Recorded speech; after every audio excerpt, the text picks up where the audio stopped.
What's going on, guys, and welcome back to my channel. Today is a beautiful sunny day and there is nowhere to go. So I figured what a better day to sit here and introduce you guys to all of my pets. If you don't already know, I'm Cameron. Hello, how you doing? And I do have quite a few pets. So today I'm going to be going through and introducing you to all of them and saying a thing or two about each one of them. I do think this video has the potential to be very long, so I'm gonna try to just say a quick thing or two about each one of them. And if you'd like to know any more detail about any of them, please let me know in the comments. And I'd be happy to make a video about any specific animals you would enjoy seeing. Now, quick disclaimer before we get started. I do realize I own a lot of pets. I know this is not the lifestyle for everyone. You know, and seeing in these videos, you see a very oversimplified version of owning all of these pets. It is a lot of work, it is quite costly, and it is definitely not for everyone. If you see any animals you would like to own, please do so much research on those animals. I'll be happy to do some specific care guides on any of the animals. Again, just let me know in the comments. I do have a few planned for the future. But if there's anyone you'd like to hear more about their species or them in particular, please let me know, because I'm happy to make a video for you. So definitely do your research, make sure you are ready to own an animal, if not multiples, if that is what you choose to do. But just know it is a lot more work than the cute videos that you see on YouTube. But with that being said, we will jump right into the video. So my first pet I'm going to talk about is my cat, Cat. I will not be picking her up and bringing her in here. For a few reasons. She doesn't actually come into the animal room very often, and she is just not the kind of cat that enjoys being picked up and manually manipulated, so I'm not going to just move her around and bring her here to hold her up for the camera, but I will include a lot of footage of her while I talk. So this is Cat. She is my cat. She kind of has an interesting backstory. So an old coworker that I used to work with many years ago knew me, knew I loved animals, and was going through some personal family troubles, had to move out of his house for a little bit, and wasn't able to bring Cat with him. Cat was just a kitten at this time, maybe 6 to 9 months is what we were estimating. So Cat was really young at the time, and he asked me if I was able to watch her for a month while he went through some stuff before he moved into his new place. So I said of course I would love to watch her. He dropped her off at my house, said she was fixed, all up to date on all her shots and everything. Definitely was not. It turns out, as we vetted him for more information after this, he didn't really know where his wife acquired the cat, what the deal with her was. He gave her money to take care of the cat, but none of it actually went to taking care of the cat. It was just a lot of back and forth, and no one really knows where this cat came from, who's been taking care of her, how she's been treated. And we've found that she does have a bit of a personality problem because of the past treatment that she's had. So we are always working with her every day. I didn't even get into how I have her now. So he left her at my house, and when I messaged him saying, hey, you know, she definitely needs to be fixed. She was not fixed. He's like, no, I think she was. Because if you know a cat in heat, you know a cat in heat. She was not fixed. So I told him, you know, you need to get her fixed. We're not gonna keep her here all month. When she's in heat, you know, we have other animals, we have neighbors, aren't really supposed to have a cat. But then he messaged me and said, you know, she'd probably be better off with you.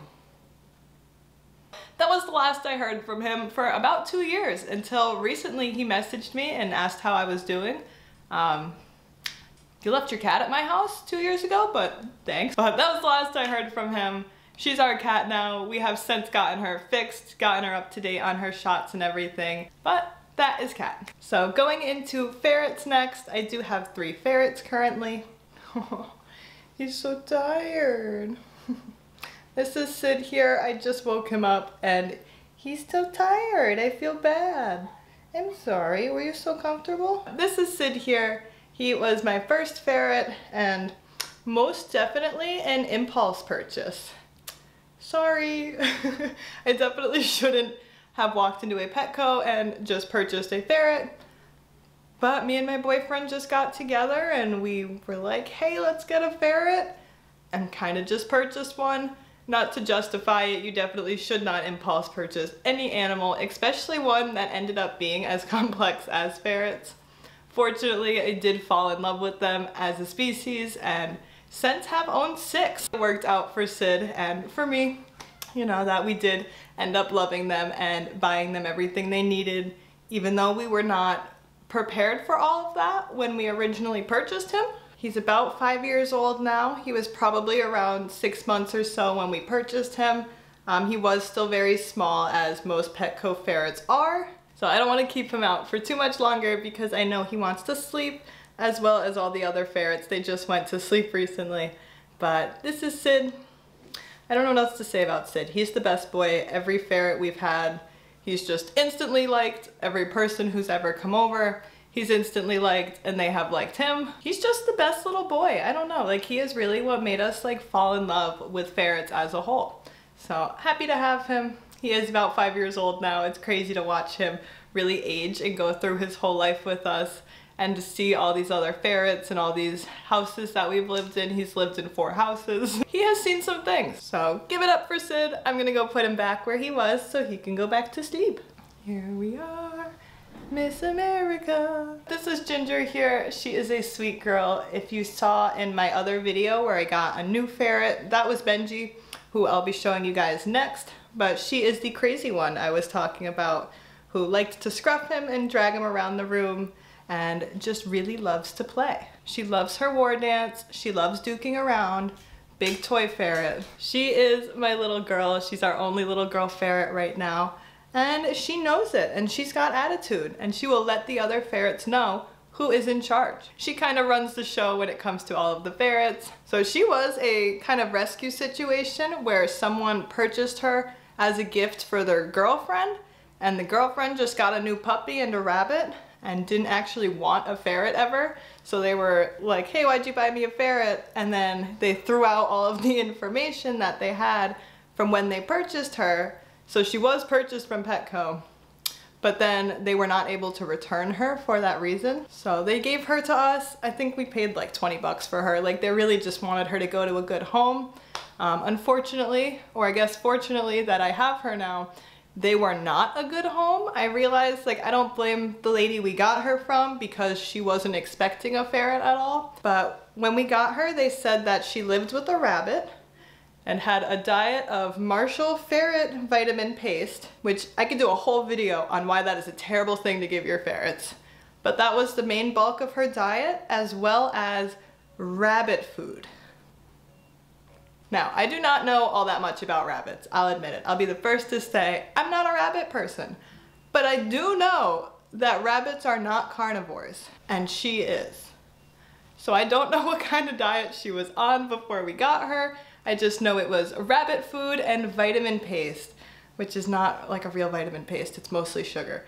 But yeah, so thankfully we got to her before she developed insulinoma or some other issue because of her diet.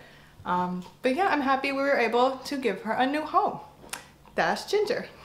So this here is Benji. He is in what is called dead sleep. I swear he's alive. So this is Benji. I have never had a ferret dead sleep so much as he does.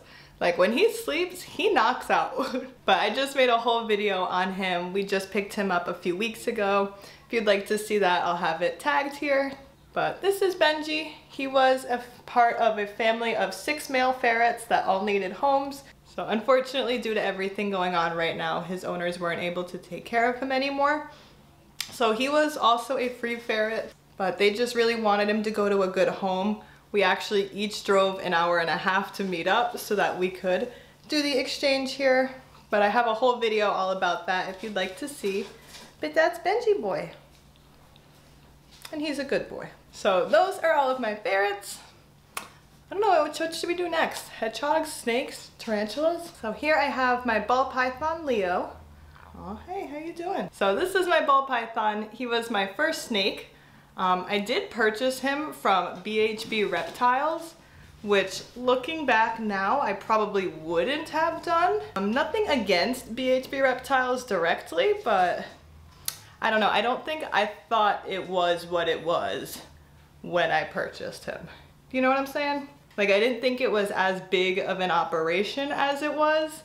I thought it was more of a small scale breeding program, but then again, I've never heard any complaints about them. So that's him. So he is a black pastel morph, and he is het for the ghost gene. I won't actually be breeding him, so I will never really know if he is het for the ghost gene, but supposedly he is. So because he is het, he wouldn't show any traits of it, but if he was bred to another animal that was, or another ball python that was also het for it, that they would have a portion of their offspring would show that. But you can see his pattern here is the black pastel pattern. I always really liked the darker colors in snakes, so when I saw him I got this like caramel pretzel vibe, and I don't know, I kept going back to him and just being like, I know there are cheaper snakes, I know there are prettier ones, but I just love this design. And you know, since he has been like one of the best snakes, you know, none of my snakes have ever struck at me, but he is just like a great snake. But that's Leo. I'm sure he also probably wants to go back to bed because he is nocturnal, but yeah, I mean, he also does enjoy the time out. But he is my only ball python as a species as a whole. Like, I do love him, and I do think he is the most noodle pup out of all of my snakes. Oh, I bopped you, I'm sorry. I don't know, I kind of like snakes with like a little more personality. I think he does spend, as expected, pretty much all of his time in his hides. So, don't really see him all that much, but he will never refuse a meal, and he would never bite anyone because he is a good noodle pup. All right, so coming in close for this one. This here is Lola. She is my corn snake. As you can see, she is not fully grown. She is a female corn snake, so she does have quite a bit of growing to do still. Hey, where are you going? So I gotta say, I think corn snakes are one of the most underrated snakes. Or I guess they're not really underrated because people do own them as pets, and they are like the most popular snake in the pet trade. But they have so much personality, and they are always very active. Of course, I can't speak for every snake, but I gotta say, we were not planning on getting a corn snake. I went to a reptile expo. Whoa, hello. I went to a reptile expo with my boyfriend, ready to buy a Western hognose. And we came across a table that had this tiny little runt snake, who is Lola, and she was so tiny. And the guy said, you know, she's a little runt, we don't know what to do with her, give us like $10 and you can have her. Fortunately, I did have a whole setup and everything ready for a Western hognose that was easily converted to a corn snake enclosure. Hi. She is a colubrid, and they tend to be very wiggly. So if you see her flailing around, that's why. I don't take her out so much for that reason. She is in a big bioactive enclosure now. I have a whole video where I set that up. So she tends to hang out around there. I did just dig her out from in the dirt. Okay, you're leaving. So she is just a normal or a wild type corn snake. This is her regular pattern that you would find in the wild. Can I get that to show without showing my face? There you go. But this is just her regular pattern. I personally love it. I love snakes that have like the reds and oranges. So I think she is so beautiful. And she is so active and genuinely like entertaining to watch in her enclosure. So if you were looking for a snake, I would definitely recommend a corn noodle. This is my hedgehog. She just pooped on me. But this is Petunia. She is another rescue situation, smearing a lot of poop onto me right now, which they do if you're looking to get a hedgehog. Keep that in mind. So just jumping over to her, I didn't even finish the snakes yet, but I saw that she was awake for a minute, so I wanted to get her out while she was. So this is Petunia. We got her from a family that just had twins and wasn't able to care for her anymore or give her the time that she needed. She wasn't well taken care of to begin with. I could really do a whole video on her story. They didn't want me to cut her nails, even though they were so long. Her fingers were all twisted up. She only ate, I think they said it was like 10 pieces of kibble, 10 little dots of kibble a day. She was super underweight when we got her. She was also malnourished, so all of her quills were all falling out. She is much more full of quills now. I know she's nocturnal as well, which is why she does not want to be out right now, but I saw that she was awake, so I didn't have to wake her up. So it took a long time for her to even let me hold her at all. She definitely was not well taken care of. I believe she's almost 7 years old now, which is very old for a hedgehog. So she was around 5 years old when we got her and was neglected most of her life, unfortunately. Thankfully now she's doing great. She's about 7 years old, which is pretty old for a hedgehog. I'm kind of surprised. Oh, there she goes. Now she's unhappy. Can you hear her? Oh, look, she's cute. Hello, I gotta do your toenails. They're getting so long. She is in a bioactive enclosure now. I have another video on that. But I don't think in the future I would personally own more hedgehogs. They just aren't an animal I'm super passionate about. But I would be happy if there was one in another sort of rescue situation that needs to be cared for properly. I would take another in, but I am certainly not looking for any more hogs. All right, I'm gonna put her back and wash half my body because I am now covered in Petunia poop. All right, and for my last snake, I just went to get him out of his tub back here, and he is totally going into shed, so I'm not going to be pulling him out and handling him right now because that could be very stressful for snakes when they're going into shed. It can be very uncomfortable for them. If you imagine they're kind of shedding, not kind of, but they're literally shedding their whole body's worth of skin. So I'm not gonna bother him right now, but I will show you him and tell you a little about him. So Yuri is a boa. He is a BCI boa. So I'm not going to get into all of the differences and everything when it comes to BCC versus BCI, because it does get a little complicated. Just know a true red tail boa, boa constrictor would be a BCC or a boa constrictor constrictor. And Yuri is a BCI, which is a boa constrictor imperator. I've heard people pronounce it slightly different. I'll have to look at how it's actually spelled. I think it's imperator. They tend to be smaller than red tail boas or BCCs. So he is going to be a little bit on the smaller side when it comes to boa constrictors. And he is also a male, which does stay a little bit smaller. So he is also not fully grown right now. All of my snakes are actually about the same age, even though we got them at totally different times of our lives and of their lives. But we kind of did the math and figured they are all about the same age now. Oh, I'd have to think about it. I think they're all about 2 years old, 2.5 years old, give or take. I don't know, I'll have to write it on the screen, but we figured it out one day that they all were born around the same times. So Yuri's story, he belonged to someone who used to breed snakes. I believe Yuri was one of his offsprings of boas, and he wanted to get out of the game and find Yuri a good home. So we met him, and yeah, we got Yuri. We got a great deal on him. The guy really just wanted to give him to a good, loving home who would take care of him. Now Yuri is a monthly BCI, which gives him that circle pattern on his back. I will show you kind of a comparison of two snakes so you can see it. So he is my BCI. He's a good boy. Again, has never struck ever. Boas are really little garbage disposals. He has never missed a meal. If Leo for some reason doesn't want his rat, he is always happy to take it. But yeah, he's in shed, so unfortunately I'm not going to take him out right now, but hopefully I could find some footage of him that I could throw in here so you could still see what he looks like. And very soon I did order him an enclosure, a custom built PVC enclosure. It does take 14 to 18 weeks to get here, so I ordered it back in March. So it should be here in July or August or so, but he'll be having a whole video all about him doing his whole big 4x2 enclosure that he'll be getting soon. So if you're interested in that, don't forget to hit the notification bell. But eventually there will be a video all about him where you can see him better. So hopefully he won't be in shed then. So that is it for all of my bigger animals. I do have a bunch of creepy crawlies, as you can say, including my tarantulas, isopods, and insects.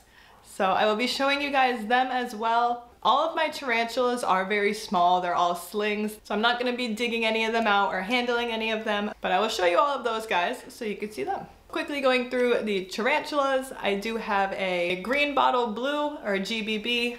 I'm not going to try to do the scientific name for him. I'll put that on the screen so you can see it. But I have a GBB tarantula. He is my biggest one, and he is only about 1.5 inches or so.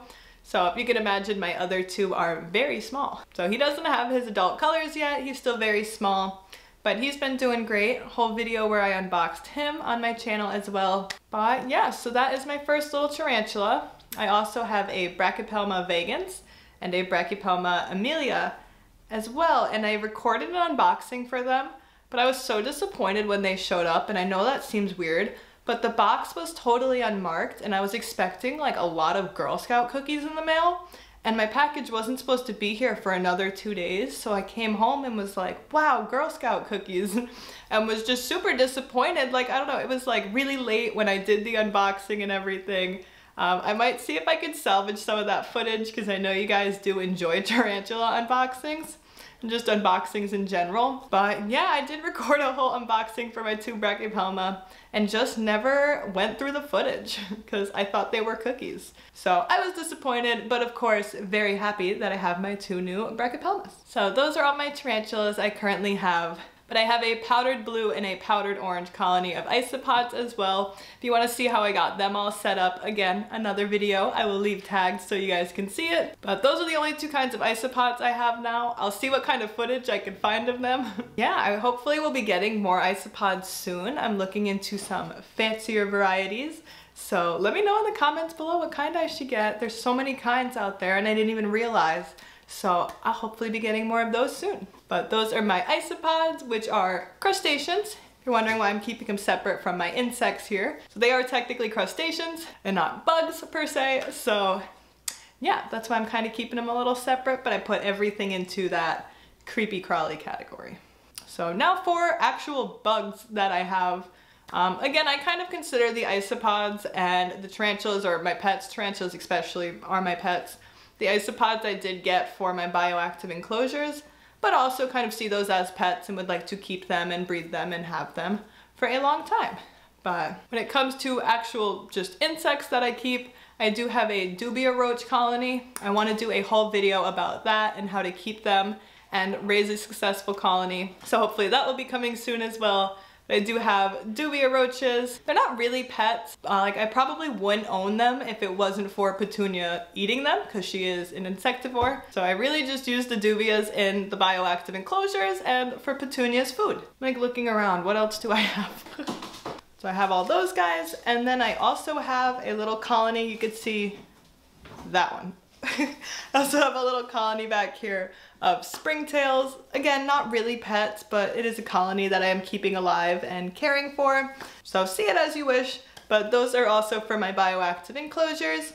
And just cause, I don't know, they entertain me now. I'm kind of amused by them. I'm really enjoying all my little creepy crawlies. But I have them, and then I also keep rusty red roaches. I get the little pinhead ones, super tiny, and those are really just for feeding the tarantulas. If it wasn't for the tarantulas, and as soon as they can get to the small dubia roaches, I won't be keeping those at all anymore. But the rusty red roaches, I do see a lot of tarantula keepers prefer them to dubias because they don't bury themselves so much so that you don't lose them in the substrate, and they move around more so that the tarantula can tell that they're a prey item quicker. And then they also do come smaller than dubia roaches. So the smallest dubia roach is still a little bigger than the smallest rusty red roach. So they make a better meal for slings, which is why I keep them now. But as soon as all of the slings do get big enough that they can eat small dubia roaches or mealworms, I will be discontinuing my keeping of the rusty red roaches. I think that's everyone. Did I do it? Is that everyone? This video actually takes like all day to record. But thank you guys again for watching. Be sure to subscribe if you haven't already and hit that notification bell down below. And check out my socials. They will also be linked in the description if you're interested. But either way, thank you again, and I will see you next time.